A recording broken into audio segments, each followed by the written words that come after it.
Does your business leave a lasting impression? Attractive, eye-catching signs help you stand out from the crowd and create a strong brand identity. Our team at Signorama West Palm are experts in helping your business get noticed and get effective signage in front of your potential customers. Our team can turn your blank windows or plain vehicles into money-making branding machines by drawing customers' attention to your business. So if you're looking to leave that lasting impression, call us 561-687-7993 or visit signoramawpb.com.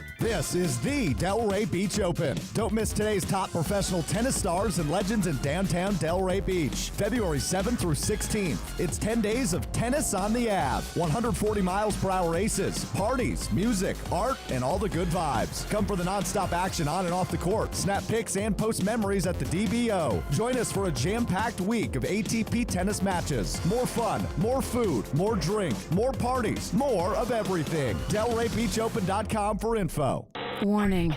Amendment 4 overturns Florida's parental consent law, so a minor could undergo an abortion without a parent's permission. Doctors can't even prescribe Tylenol without a parent's consent. But with Amendment 4, abortion would become the only medical procedure that can be performed on a minor without a parent's permission.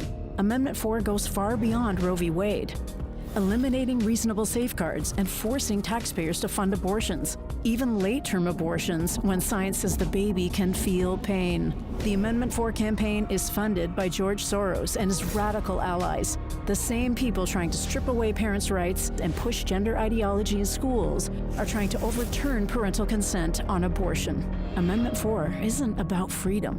It's about taking power from parents and giving it to radical leftists. Be warned. Amendment 4 is way too extreme and not what it seems. Sponsored by Truth About Amendment 4. Anna Jar Levine. Call 1-800-7473. That's 1-800-747-3733. ESPN 1063. WUUB Jupiter, a Good Karma Brands radio station. Huddle up. 66 Hitch X Vegas Flare. On one, ready? It's time to break down the boldest plays. Let's go, baby! Boom! Hardest hits. And the craziest stories from around the NFL. Touchdown, Tampa Bay! Fire the cannons! This is Sunday Huddle with Colin Russo, presented by Hard Rock Bet.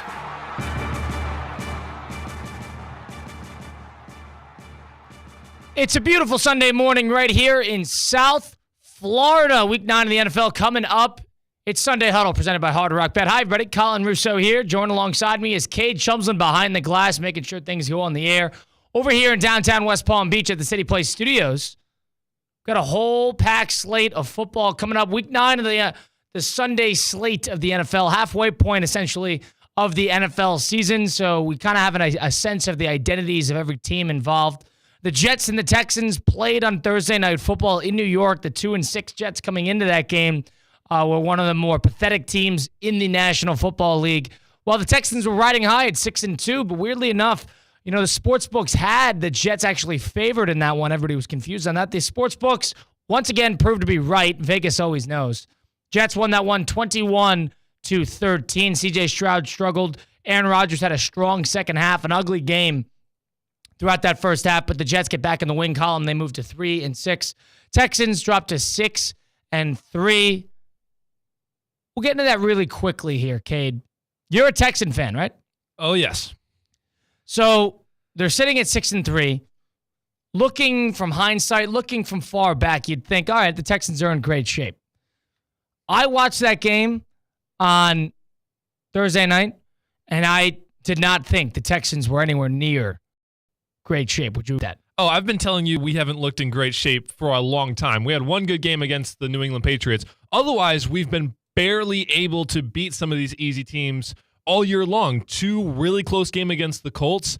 1 last-second drive against the Jaguars. Our defense showed up against the Bears, but we should have lost that game too. The Packers was close, but the offense struggled. Oh, CJ looked horrible. I think he had under 100 yards passing total. There has been so much that just looks off with this team. The sophomore slump isn't just coming from CJ Stroud. It also looks like it's coming from Bobby Slowick, who, in my opinion, I think he's lost his head coaching opportunity for next year. Everyone was talking about this guy moving somewhere else after he completely revitalized this offense with a brand new rookie quarterback. Now he's got the exact same pieces around him, if not more and better ones, and this offense looks considerably worse. Now they have injuries, so there's one thing you definitely have to just be willing to admit is that there's a number of injuries that the Texans suffer from that are hurting the team. No Nico Collins, no Stephon Diggs go down the list. Joe Mixon got hurt for a couple of games. But you're right. The problem is I think the book's out on the Texans on how they run their offense, what works for Stroud. He was pressured nonstop on Thursday night. Oh, my goodness. And 8 sacks? And, of course, every quarterback will struggle when you're pressured that much. So you can't put everything on him. But even when he did have time in the pocket, he looked almost lost out there. And he didn't really, there was not a lot of sense of conviction on where he wanted to go with the ball. Now, I wonder if this is a offense construction problem. And the Texans, they rely a lot on the deep ball. They rely a lot on those deep intermediate balls. They don't necessarily have that methodical nature to that offense. They don't consistently, I mean, they're pretty good at running the ball. They are good at running the ball. Mixon's has been a good ad for them. But they're not consistent in terms of how they like to run the ball. They don't have a lot of a quick game. It's almost like it's not methodical. If they're not getting chunk plays, it's struggling. Oh, that can be backed up by a lot of numbers, too. Do you mind if I throw some at you real quick? The Texans right now are so reliant on that deep ball, and specifically Nico Collins, that they're almost unplayable without him.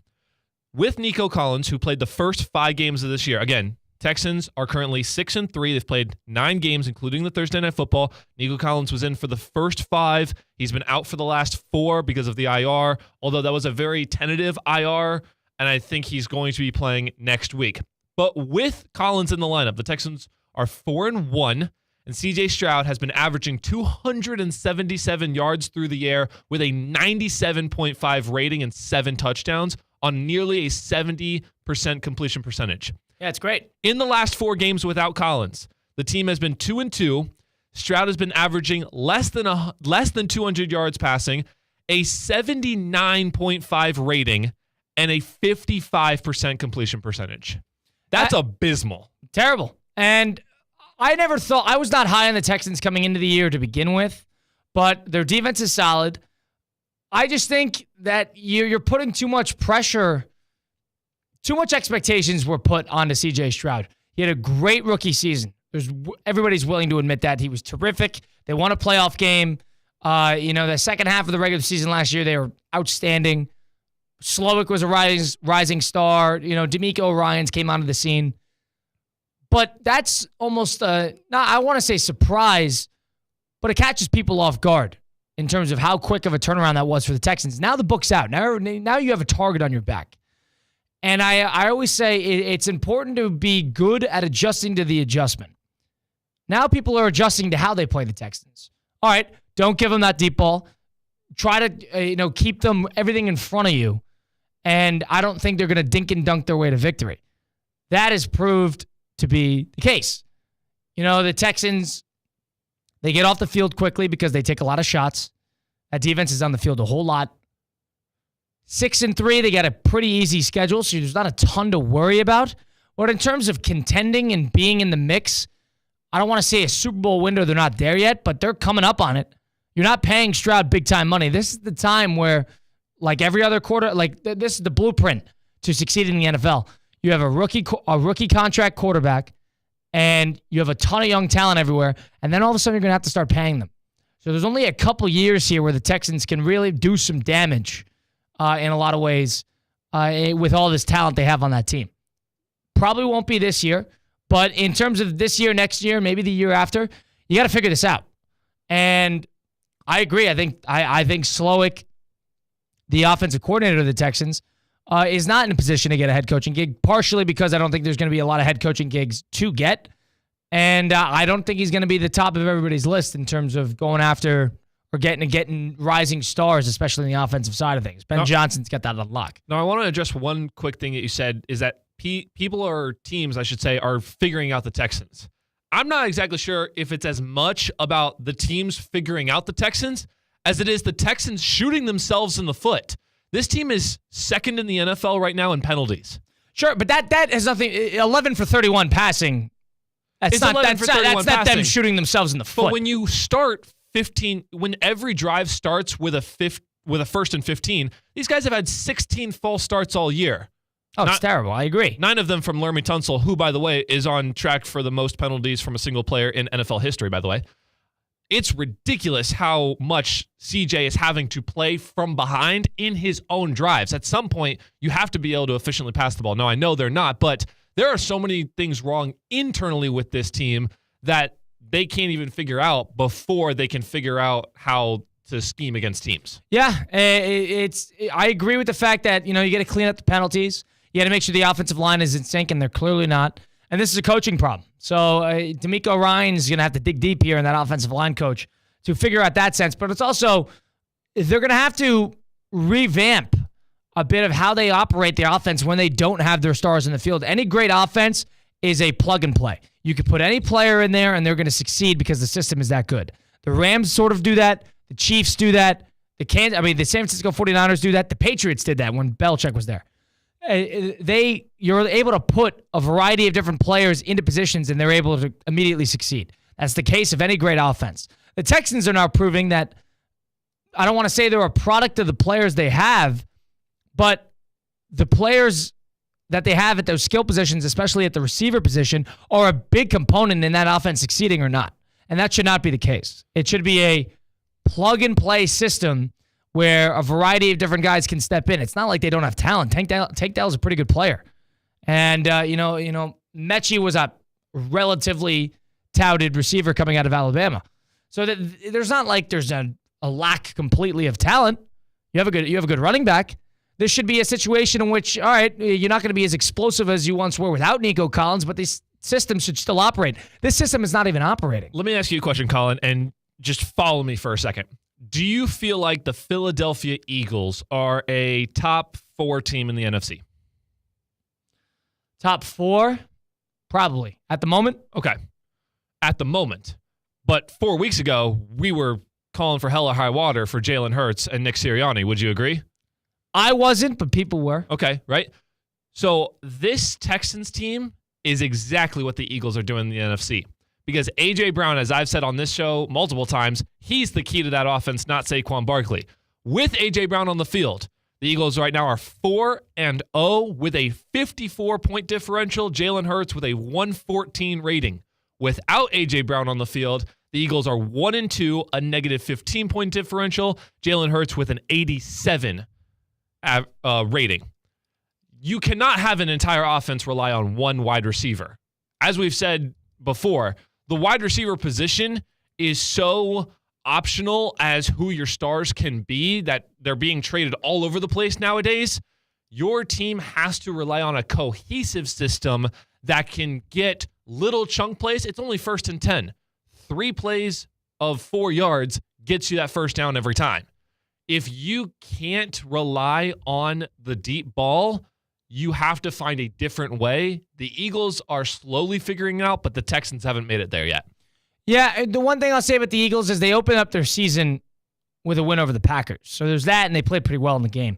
But I understand that they've been working out their kinks offensively. It's a new offensive coordinator. There's a couple different facets that go into that.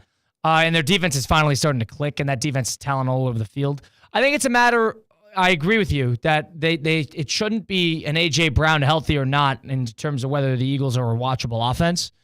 But to that point, I think the Eagles had a lot of working out the kinks to do, and they've been lucky with eking out a couple victories, the Saints being one of them. They had every chance to win that Falcon game week 2, and the Falcons took them right down the field to the final drive. So this team is very close to, being 6-1. But to that point, it hasn't been as pretty as people would like. That Brown game was very ugly. But they've trending upward. So from that perspective, I would say that they've been working out that kinks to get with Kellen Moore, new offense, and Hurts has been always streaky. He's been streaky his whole career.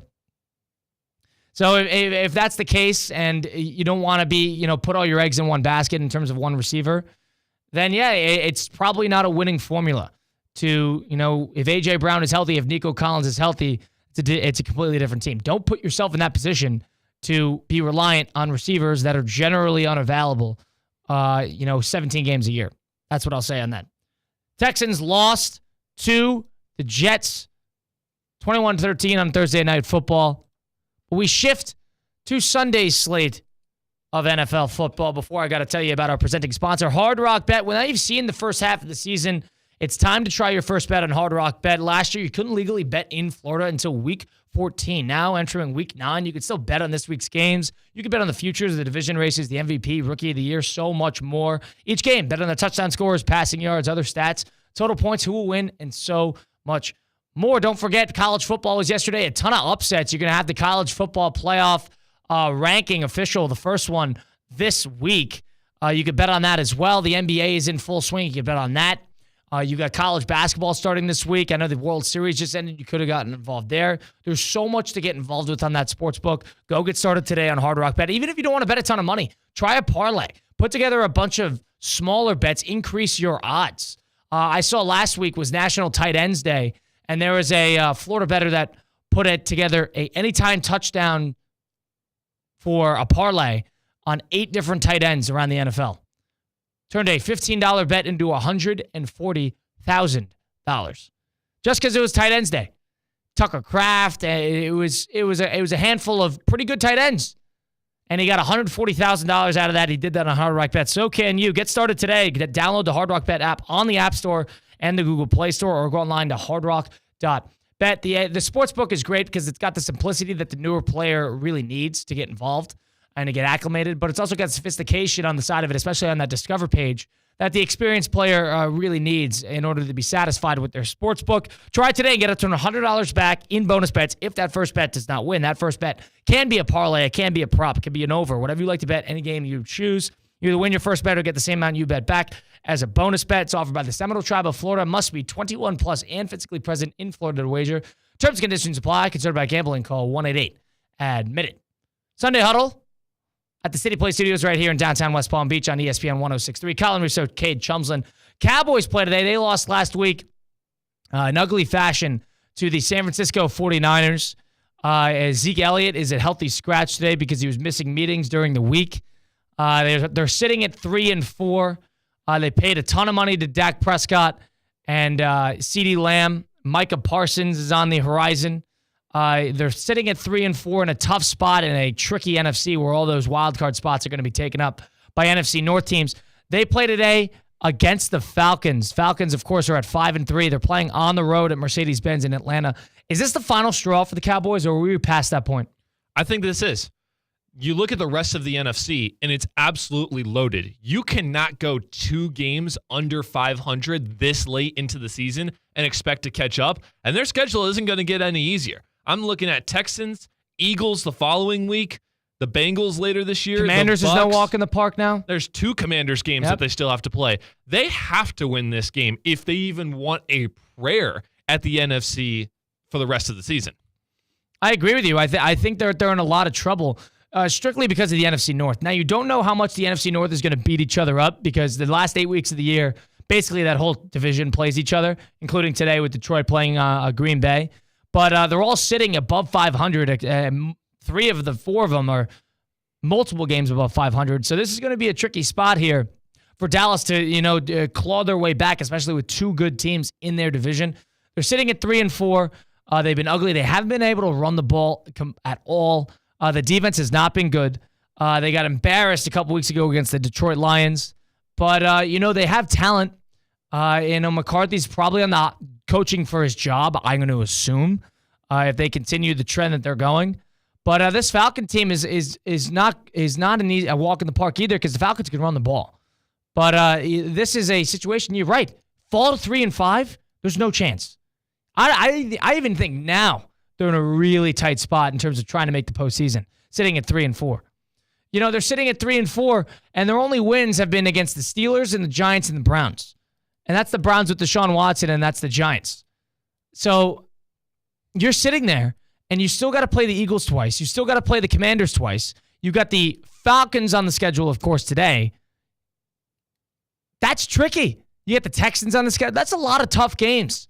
And if they're not trending upward really in any regard, if you fall, it's almost like keeping your head above water. And they're drowning right now because that conference is that NFC East is getting better. Eagles are going to win today. They're going to beat Jacksonville, I think. That's 6-2 you're looking at. And the Washington Commanders, of course, with that Hail Mary last week. The Cowboys are in a whole lot of trouble. Now it's a question of, I think this game will be a determination because they got the trade deadline coming up. I don't know how much they'll sell, if they will at all. That's not Jerry Jones' real style. But you're sitting there with the trade deadline. People are going to come calling if you fall to 3-5 on whoever it may be. And whether the Cowboys want to shift into mock draft season or to try to, scratch their way towards the postseason. Mock draft for who? You have an elite receiver. You have your quarterback. Mock draft for Travis Hunter? Micah Parsons not going anywhere. Yeah, you have an elite pass rusher. Who are you mock drafting for? I think Jerry Jones is going to freeze just like he did in the offseason. I don't know if it's necessarily a panic attack, but he's going to convince himself that this is still the roster he wants, and he won't make a single move whether coming in or going out. Yeah, I wonder how much Jerry really thinks about it reflectively on the football side of things versus the business side of things. The Cowboys are still the Cowboys. They're going to get 6 primetime games a year. They're the biggest franchise probably in the NFL, storied. Jones is an 83-year-old, I think he is, general manager. How much do you really look towards the future when you're an 83-year-old general manager? He should have lost his general manager role, or he should have willingly given it up years ago. He has not been able to put together a roster of winning talent in a long time. Because there's a difference between talent and winning talent. There's a difference between guys who have skill and guys who are dogs. And we haven't seen a dog outside of like Micah Parsons in a long time. Yeah, Jerry, what are you going to do? You're gonna still be general manager at 90? I understand this is sort of win now because you've been on the team forever and you're old and you're still involved in the team day by day. But to that point, you got to stop treating it so much like a business and start treating it like a football team. It's almost like he cares about the Cowboys brand more than he cares about the product on the field. He has done that for a long time. He was coming in a helicopter for one of the practices this year. And he's got the fans going through on the tours in the facility during the season. I understand off season. During the season is a little much, and the players are outwardly speaking on it. Jerry, you're 82, 83 years old. I understand you can't just blow it all up. But you got to start thinking a bit reflectively on how to get a good football product on the field because you're old. You're not going to be there forever. You're not going to be involved in the team forever. I mean, a couple more years probably as general manager. You can't have an 87-year-old general manager. Come on. Let's think a little bit. But, the Cowboys are in a tricky spot because Jerry's stubborn. He doesn't like giving up on his guys. I don't know how willing he's going to be to ship McCarthy out of town. And to get another head coach in there that, will revamp and maybe give up a little bit of power. That's a big thing for Jerry. Mike McCarthy does what Jerry wants. Will Bill Belichick do what Jerry wants? No. No, that's, oh my goodness, no. No. So it's going to be, which head will prevail? The best head coach of all time if they go after Belichick or Jerry? I think this is do or die time for the Dallas Cowboys. If you move to 4-4, you're going to need some help from your division, but you still got 2 against the Eagles, 2 against the Commanders. I guess control your own destiny if you win, 3-1 in those games. But they're in a lot of trouble. They can't score. They can't run the ball. Prescott has not been good, and the defense stinks, and they're not healthy. Not a winning formula. It's Sunday Huddle presented by Hard Rock Bet on ESPN 106.3. Halfway point of the season. I want to ask Cade, I want to give our thoughts on who is the league's most underrated team. Who is the league's most overrated team? We're at the halfway point. We can start to make those decisions. We've seen enough of these teams to kind of have a sense of who's overrated, who's underrated. Also, Anthony Richardson officially benched. The Colts are in primetime today against the Vikings with Joe Flacco under center. Anthony Richardson, a 22-year-old quarterback, a year out basically of getting drafted, officially benched. Not going to look to him the rest of the year. Whether it's a professionalism issue, the Colts are winning enough that they think they'll be better off with Joe Flacco. Is this reflective, another domino to fall in the young quarterbacks being benched? Is this reflective of the college developmental style or the NFL developmental style in the quarterback position with Mac Jones now, Bryce Young, Anthony Richardson, the next domino to fall? Who is this reflective of in terms of a developmental thing? We'll get into that next. Stick around. It's Sunday Huddle presented by Hard Rock Bet on ESPN 106.3. Live from the Anajar and Levine Accident Attorney Studios. Anajar and Levine Accident Attorneys. Call 1-800-747-FREE. This is ESPN 1063. Bet live with Hard Rock Bet. Real-time wagering till the very last play. Missing the kickoff doesn't mean all bets are off. Delay a game on the guy who hasn't bet yet. Sometimes you just know your team is going to come back. There's sportsbook for every kind of player. Hard Rock Bet. Roll with us. Get up to $100 back if your first bet doesn't win. Payable and bonus bet up to $100, not a cash offer. Offered by the Seminole Tribe of Florida. Must be 21 plus and physically present in Florida to wager. Terms and conditions apply. Concerned about gambling? Please call 1-888-ADMIT-IT. I'm Wendy Sartori-Link, your Palm Beach County Supervisor of Elections. Election Day is November 5th. In Palm Beach County, eligible voters can vote during early voting from October 21st through November 3rd at any early voting location. Visit votepalmbeach.gov to find a location, check wait times, and skip the line by making an appointment ahead of time. Don't forget to bring your photo and signature ID. We can't wait to see you at the polls. Sponsored by the Palm Beach County Supervisor of Elections Office. Hi, this is Scott Smith of Smith, Ball, Baez, and Prather, Florida Injury Lawyers. I have said it many times before, and I will continue to say it for many years to come.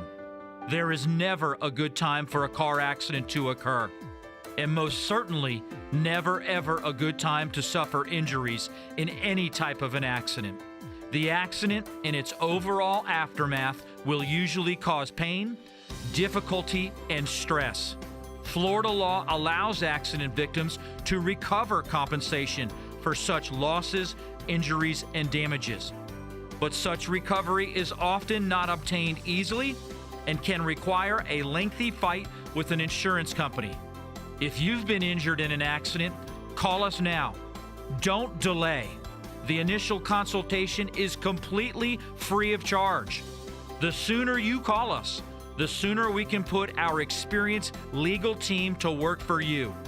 Don't hesitate or pause for another minute. Our experience, knowledge, and resources could be working for you just minutes after the call. If you've been injured, the lawyers at Smith, Ball, Baez, and Prather will help. Call us at 500-HELP, 500-HELP. With Smith, Ball, Baez, and Prather, help is just a phone call away. Offices Palm Beach Gardens, Boca Raton, and Port St. Lucie. Palm Beach County's premier college football event is back. Don't miss the 2024 Boca Raton Bowl, Wednesday, December 18th from FAU Stadium and broadcast live on ESPN. Last year's game saw in-state Rising Power USF beat Syracuse out of the ACC. What will this year's game have in store? Big names, big teams, big action. The 2024 Boca Raton Bowl, December 18th at FAU Stadium on ESPN. Don't miss out. Find out more at BocaRatonBowl.com. Does your business leave a lasting impression? Attractive, eye-catching signs help you stand out from the crowd and create a strong brand identity. Our team at Signorama West Palm are experts in helping your business get noticed and get effective signage in front of your potential customers. Our team can turn your blank windows or plain vehicles into money-making branding machines by drawing customers' attention to your business. So if you're looking to leave that lasting impression, call us 561-687-7993 or visit SignoramawPB.com. Fight fans, make Twin Peaks your UFC fight headquarters. The official fight headquarters is Twin Peaks. Never, ever a cover. All fight organizations, all boxing, doesn't matter. Never pay to watch the fights. Plus, eat, drink, scenic views, and Twin Peaks 29-degree ice-cold beer made from scratch favorites while watching all the fights. And did I say never pay a cover? That's Twin Peaks, Pembroke Pines, Cypress Creek, Hollywood, Davie, and of course, Palm Beach Lakes Boulevard in West Palm Beach. Your ultimate UFC fight headquarters, Twin Peaks.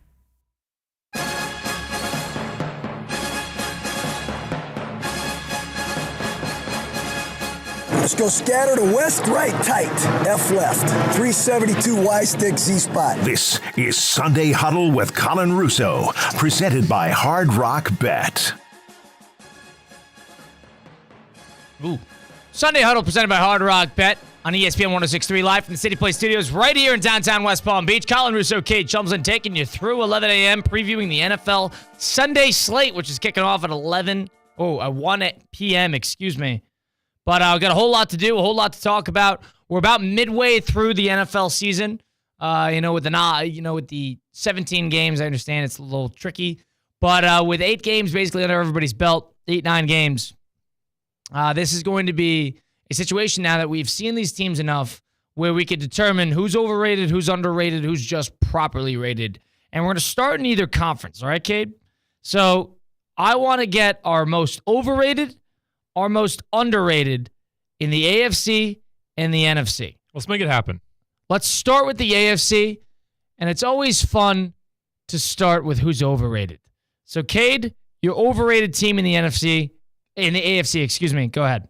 Well, we just talked about the Texans for a long period of time, and I think it's been clear that we've said that they are not exactly what their record says. So I'll leave them to the side for a second because I think they're almost an obvious pick for this.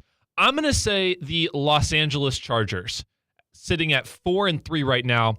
Their wins are not really impressing me. Raiders, Panthers, Broncos, Saints without Derek Carr. They looked abysmal against the Steelers, only scoring 10 points. The Chiefs, they blew it at the end of that game.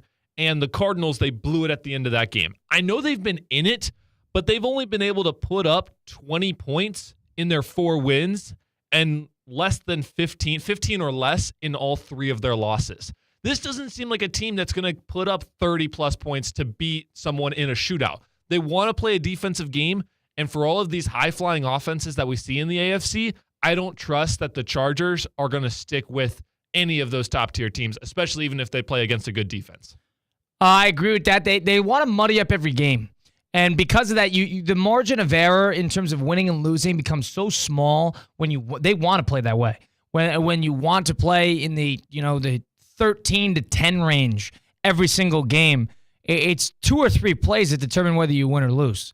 And that, to me, I understand they don't have a ton of talent offensively, but that is too strict of a game plan that you have to follow in order for you to win. And against a good team that won't beat themselves, it's almost like you're asking to screw up. And that's sort of like I understand this is not Harbaugh's complete roster yet, and let's give him some time to figure this out. But it's not a formula for winning a huge game, in my opinion. But they have the quarterback to do it, so we'll see what they could do the rest of the year. My overrated team, you said it, the obvious one, the Houston Texans. Yeah. Sitting at 6-3, that's not a 6-3 football team.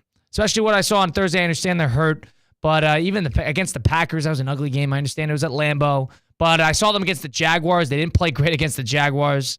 Both the games against the Colts, they played well in the game. The Colts, played them tough. That Bear game, I haven't seen it. I don't really. If you want to bring up the Patriot game where they were firing on all cylinders, fine.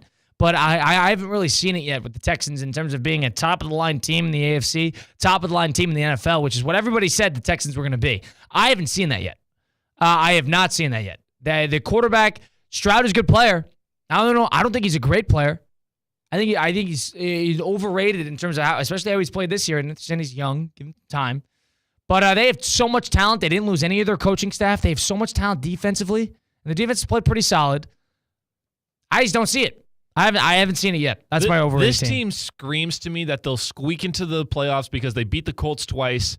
They'll win their division at 10-6, and then get bulldozed by the Steelers in the first round of the playoffs at home. Yeah, it strikes me as a team also where it's like as long as we win, then we could beat anybody because we're just there. It's sort of like the Chiefs. Like if we're just in the postseason, we could be anywhere and we're going to kill everybody. But they're not there yet. They don't have the luxury of like, all right, we just got to get into the postseason, then we'll figure it out from there. I feel like that's how the Texans view the NFL season is like, as long as we get in, we're okay. And they should be, you should have a much better outlook on what they do week in and week out comparatively. Just get into the postseason, we'll figure it out there because you're going to get steamrolled, like you said. Your underrated team in the AFC, who is that? I'm actually going to say it is the Indianapolis Colts, led by Joe Flacco. Let me make that very clear. A Joe Flacco-led Indianapolis Colts can put up points. They're 4-4 right now, but they've been in a one-score game all 8 games. They've been in it every single time they've been on the field, and I think Joe Flacco, I saw him put up 34 points against the Jaguars. Granted, it's the Jaguars, but putting up 30 points in the NFL is impressive no matter who you're really playing. And so Joe Flacco, with his experience, with his leadership, the Colts don't necessarily have the worst of schedules trying to finish up the year. They're 4-4 right now. The AFC is so weak all around that I think a 10-6 Colts can make at least the 7th spot in this playoffs. And I know they've got some tough ones coming up against the Vikings and Bills. But here's the last 5 games for the Colts. Patriots, Broncos, Titans, Giants, Jaguars. There's potentially 5 straight wins right there for the Colts to end their season. I can definitely see them hitting that 10-6 mark and making the playoffs. It's a good pick. I don't know how fair it is to do this because this team's 5-3, but I do think they're underrated because a lot of people write them off as the Denver Broncos. And people want to write off the Denver Broncos. People don't talk about the Denver Broncos like they're 5-3. No. And they, I know, have a tough game today at Baltimore, and they have a tough game next week at Kansas City. But the Broncos, they have done a great job in terms of keeping games close, like you said. There are 3 losses within 1 score: the Steelers, Seahawks, and the Chargers.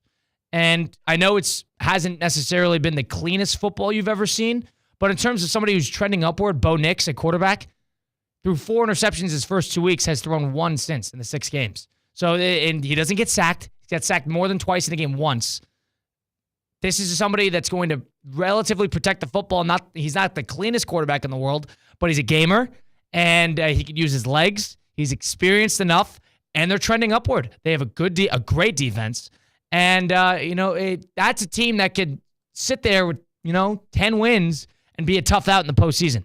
They're underrated. I think people have been writing them off all year long, and you're going to see kind of how they fare against the top of the line with the Ravens and the Chiefs. I don't know how well they match up with either of those teams because of the amount they could score. Both of them on the road, too. Yeah, and they could score. And the Broncos don't want to play anybody in that type of environment. They don't want to shoot out. But in terms of exceeding expectations and being still underrated based on, they don't do the glamorized things in the NFL. They don't pass the ball down the field particularly well. They don't have the chunk plays that consistently, and they don't do that particularly well. It's not as glamorized. The people like to see the flash plays. They're not flashy, but they have a good defense. They have a good offensive line. They have a young quarterback that's trending upward, and they have a good NFL coach. That's underrated. And in terms of the rest of the schedule, they still have, team. They have to play the Chargers again. They have to play the Bengals, the Browns, but they also have the Raiders. It's not impossible. It's not easy because they still have the 2 against the Chiefs, but it's not impossible. Sitting at 5-3, I like where the Denver's sitting. The great defense. I'm in on them. Broncos. That's my underrated team. Let's shift to the NFC really quick. Your overrated team in the NFC. My overrated team in the NFC. Overrated, you said? Overrated. So we're sticking with the overrated. I'm going to say the Minnesota Vikings. I know they're sitting at 5-2, but they are reliant on a perfect game from Sam Darnold. And I know their defense is solid, but Aaron Jones has looked good, but he hasn't looked good enough to carry a team. And when Sam Darnold's not at his best, you could see this team slip and fall. I also don't think the Vikings are the ones to have the winning culture when it comes to late big game moments. Since 1990, which was when the NFL implemented the wild card into the playoffs, there have been 6 teams to start 5-0 and miss the playoffs. The most recent occasion was the 2016 season for the Minnesota Vikings, who also did it in 2003. This team is known to start off hot and then fall short at the end. We're talking the 2022 season where they went 13-4 and then got beat by the Giants in the playoffs. This team I do not trust to make it happen late in the year. Well, it's a different coach, but I understand the point. The Vikings have been plagued with falling short. They have lost 3 Super Bowls.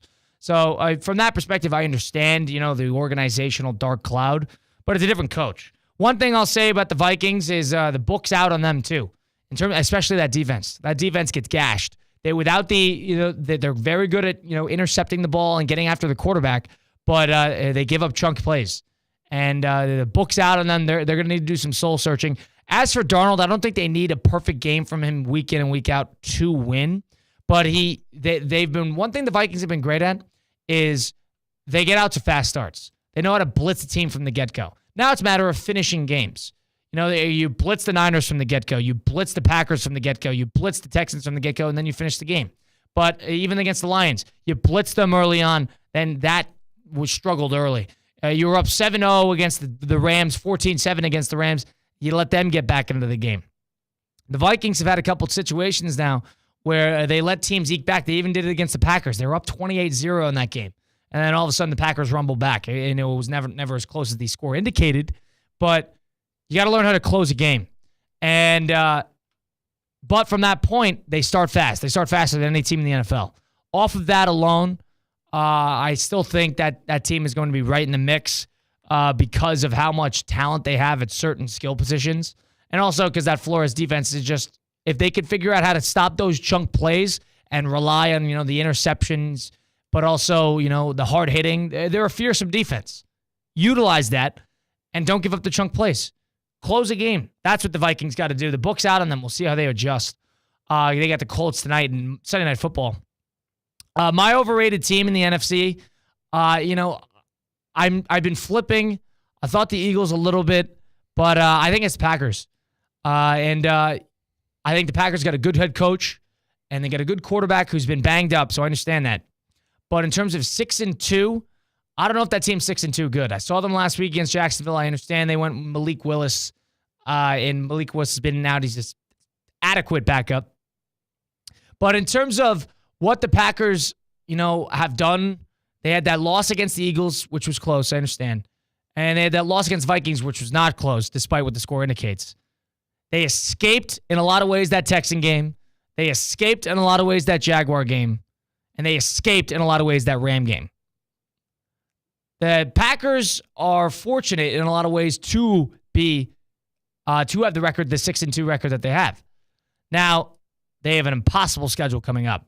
Lions, Bears, Niners, then Dolphins, then you got Lions, Seahawks. That's not an easy schedule. So we'll see where they stand in the realm of the NFC because they play the big bullies now in the Detroit Lions. But I think that's my overrated team is the Packers because I don't know if I trust Love enough yet. And I don't know especially if I trust Love to be available. Love doesn't know what quarterback he wants to be. Does he want to be Brett Favre or Aaron Rodgers? He has a couple plays a game and you're like, what? I don't even know what he was thinking. And a couple games where he methodically puts together an elite drive. It's very strange, very streaky quarterback. That's my overrated. What's your underrated? So just a quick comment on the Packers. We talk about the NFC North as the division to beat, right? Both of us just named overrated teams from the NFC North. It's going to get really ugly if those two teams start to show their true colors and you've got other NFC teams that are going to bring it home down the stretch. Well, it's going to be a Royal Rumble in that NFC North, especially with all them all essentially playing each other. Absolutely. The next couple weeks here. That's going to be interesting. Let's go to underrated in the NFC. I know this team is technically 6-2, but I don't know if we've talked about the Washington Commanders enough this season. I don't think... That's not underrated. All right, go ahead. I'll let you finish your point, but come on. I think they're so underrated that we're talking about this as the anomaly of rookie quarterback seasons and how shocked we've been about how much this team has been able to come together. I think they're even more dominant than people realize. They're third in the NFL in scoring. They have a top 10 to 12 defense with the rest of the NFC that they have been able to play against and other AFC teams that they have been right in contact with and have gotten close to beating.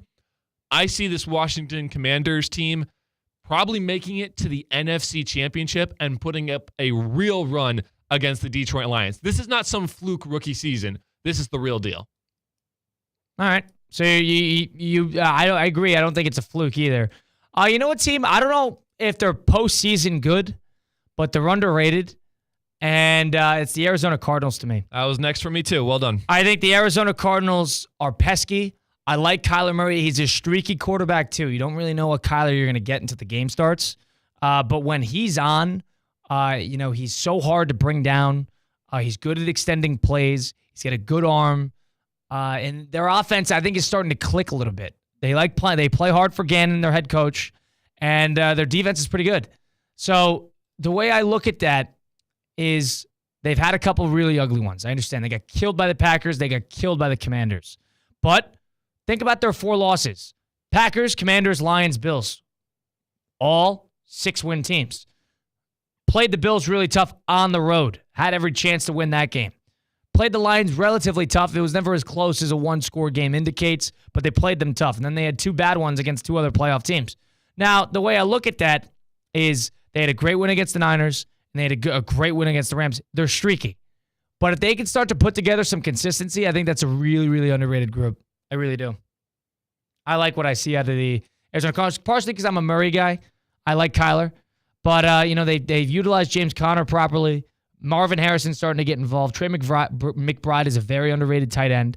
And they have a pretty good defense. That's another team that kind of is going to rely on their health throughout the entire season. Now, I hope they don't sell at the deadline. If they go to 4-5, then all of a sudden Budda Baker's being shipped off. That would not make me happy. But I'm in on them. I like what I see from them. We're a little behind schedule. We're getting Blitz the Book presented by Hard Rock Bet next on Sunday Huddle presented by Hard Rock Bet live from the City Play Studios right here in downtown West Palm Beach. Stick around on ESPN 106.3. Live from the Anajar and Levine Accident Attorney Studios. Anajar and Levine Accident Attorneys. Call 1-800-747-FREE. This is ESPN 106.3. You've got so many chances to win big on Hard Rock Bet.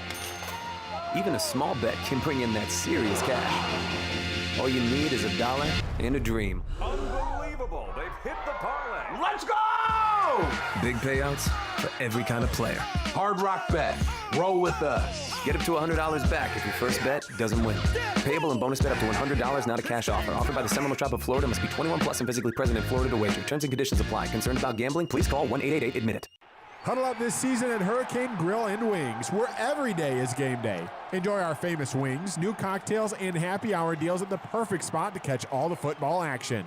Escape from the ordinary. Visit hurricanewings.com to find a restaurant near you. Coors Light presents To Chill or Not to Chill, when your friend bets against your team and the friendship.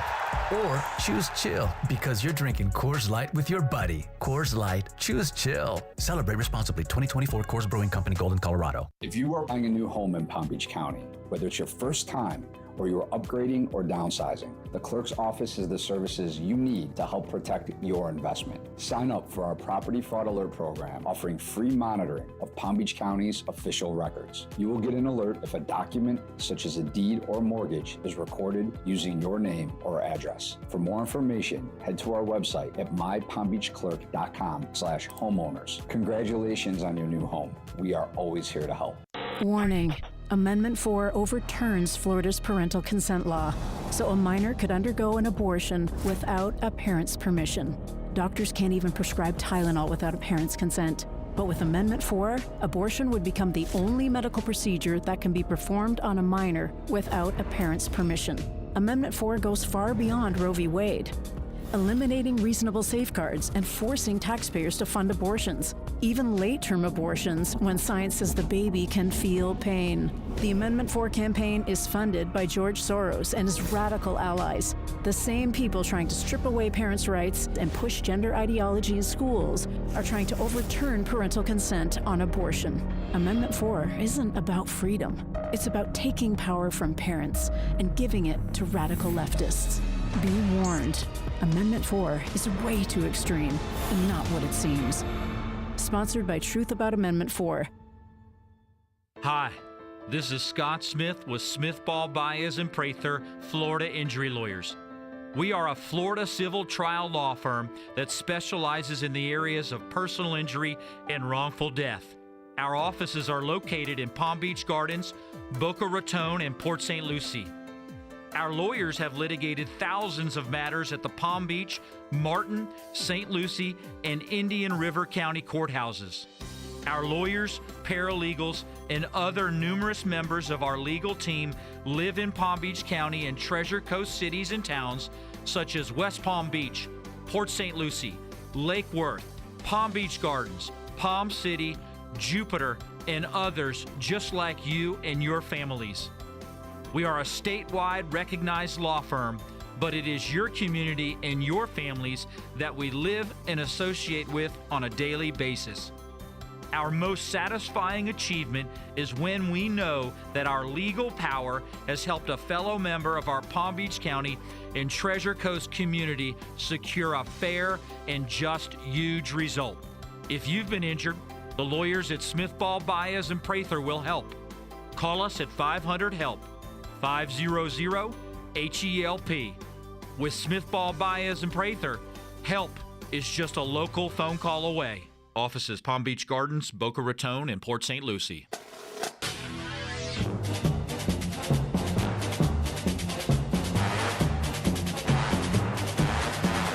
Daisy right, Sully, blitz right, Travolta right, pumpkin left, alert Charlotte left, on one. This is Sunday Huddle with Colin Russo, presented by Hard Rock Bet. Sunday Huddle presented by Hard Rock Bet, live here from the City Place Studios in downtown West Palm Beach. Colin Russo, Cade Shumsland, taking you through the 11 o'clock hour. Pack slate, Week 9 NFL football kicking off at 1 p.m. We're presented by Hard Rock Bet. Well, now you've seen those few weeks of the season. We're halfway point. Time to get started on Hard Rock Bet. Last year, you couldn't bet in Florida until Week 14. Now, Week 9, Week 10 in college football. It's time to get started on Hard Rock Bet. You could bet the division winners. You could bet the MVPs. You could bet the Rookie of the Year. You could bet so much more on the future side of things. You could also bet game-by-game, touchdown scores, passing yards, the other stats, total points, who will win, so much more, even live betting. You can do that as well. College football had a lot of upsets, especially with ranked teams. We'll see what's going on with the College Football Committee and how they rank it with the college football playoff ranking. But you can get involved in the college side of things. College basketball starts this week. The NBA is in full swing. You do the overs on that. There's so many sports on at this time of year where it'd be foolish not to get started on Hard Rock Bet. It's the best sports book for the new type of player and for the experienced type of player. It's got the simplicity but also sophistication that appeals to both sides. Try a parlay, too. String together a bunch of different bets. Increase your odds. You know, in Week 1, a Florida bettor went 16 for 16, turned a $10 bet and over $100,000 by getting all those picks right. And also, they got the Discover page. If you want to see what the important side and where the money is, where the trending picks are, the Discover page has got it right there for you. They basically make it for you. Cade, you were looking at the Discover page. You saw something you liked. There's a sneaky one on the homepage, on the popular bets. Scroll all the way to that right side, and there's a 5-bet parlay that I am absolutely loving. Anytime touchdowns for these 5 players. CeeDee Lamb against the Falcons. Alvin Kamara against the Panthers. James Cook against the Dolphins. J.K. Dobbins against the Browns. And Derrick Henry against the Broncos. Plus $933. Just a $10 bet could win you over $100, $103 to be specific. I love all 5 of those guys to get in the end zone today. All righty. There's our picks. Try Hard Rock Bet now. Get up to $100 back in bonus bets if that first bet does not win. You either win your first bet or get the same amount you bet back as a bonus bet. It's offered by the Seminole Tribe of Florida. Must be 21 plus and physically present in Florida to wager. Terms and conditions apply. Considered by Gambling Co. 188. Admit it. Let's blitz the book presented by Hard Rock Bet.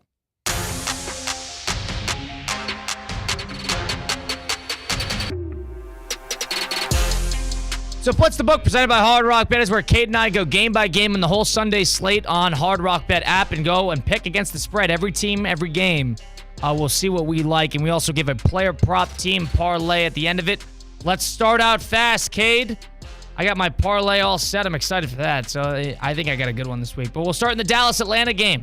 Dallas, do or die time. They're +3 on the road. Who are you taking? I'm taking the Cowboys. I like this one. I think this is the one where they come around. I know everything is stacked against them, but I'll take the points, +3. I'm taking Atlanta -3 in this one. If anything, I think this is going to be a push, but I think Atlanta's going to win this one. I'm out on Dallas. They got too many off the field stuff, not healthy enough. Get me out on this. Atlanta -3. Denver at Baltimore. Denver's getting 9 points in this one. I'm going to take Denver. I think they'll make it ugly. They might lose by 6 or 7, but I think they cover the 9. I agree with you. I think they'll cover the 9 as well. I'm in on the Broncos. I don't know if they match up that well with the scoring, but if they can keep it ugly, keep it muddy, I think that favors them. Chargers -1 at Cleveland. I'm going to take Cleveland. I'm riding the Jameis Winston train. I am as well. This is a tricky game. Getting points at home. They got a little bit of juice now. Good head coach. Vegas at Cincinnati. The Raiders are getting 7.5 points in this one. When Joe Burrow said last week that they need to win, 7 of 9 to make the playoffs, I'm going to believe him. I'm going to take the Bengals -7.5. I don't believe him, and they're going to win 7 of 9, but I think they will win today. I think they will win today easy. I'll join you on the Cincinnati Bengals -7.5. All right, moving on to the Miami game. Dolphins getting 6 on the road at Buffalo. Dolphins never beat Buffalo. They never beat Buffalo, but they always seem to make it somewhat close. I'm actually going to take a risk and take the Dolphins here. They got killed in week 2. I think they're going to get killed again today. Give me Buffalo in this one. Bills -6. That's what I like.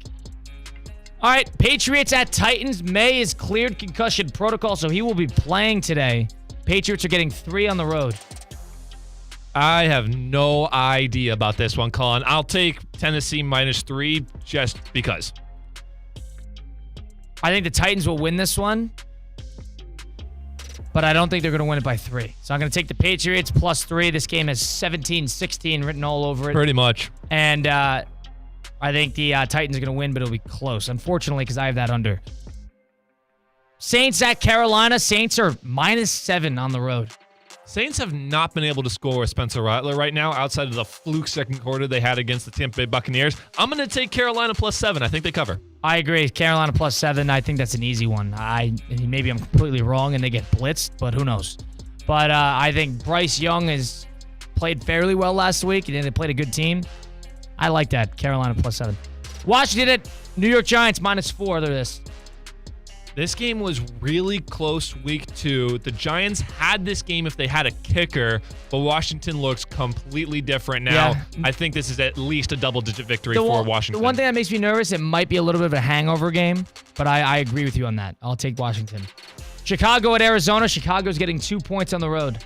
I agree with you that Arizona is underrated. Haven't been too impressed by Caleb Williams this season. Their defense is legit, but I'll take Arizona -2. I'm going to take Chicago +2 in this one. I agree. Arizona's underrated. I think Chicago desperately needs this game, and I think that desperation will prevail. Jacksonville at Philly. Jacksonville's getting +7 in this one. I love Philadelphia with A.J. Brown. I don't know if they're contenders, but I like them against the Jags. I agree with you on that. -7 Philadelphia. I'll take it. Detroit -2.5 at Green Bay at Lambeau. Last outdoor game they'll play all year. Detroit has been on another level offensively. I'll take them. Are they an arena football team? That's the real question. Also fair. I'm going to take Detroit in this one as well, -2.5. I don't know that losing twice, but geez. Rams at Seattle, -1.5. Rams a long week here. Let's go with the Rams at -1.5. I think they're different now that they're healthy. I agree with you.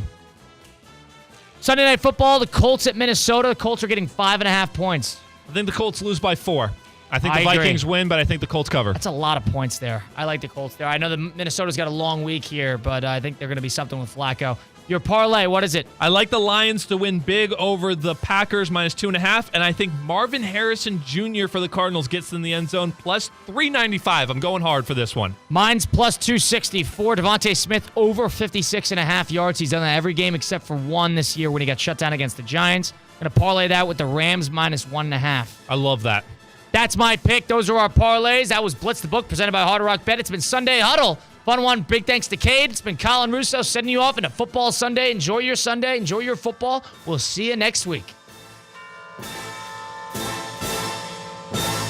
The preceding program was paid for in full by Hard Rock Bet. Advice and opinions expressed during this program were solely those of the guests or hosts of this program and not of ESPN 106.3 or Good Karma Brands. Bet live with Hard Rock Bet. Real-time wagering till the very last play.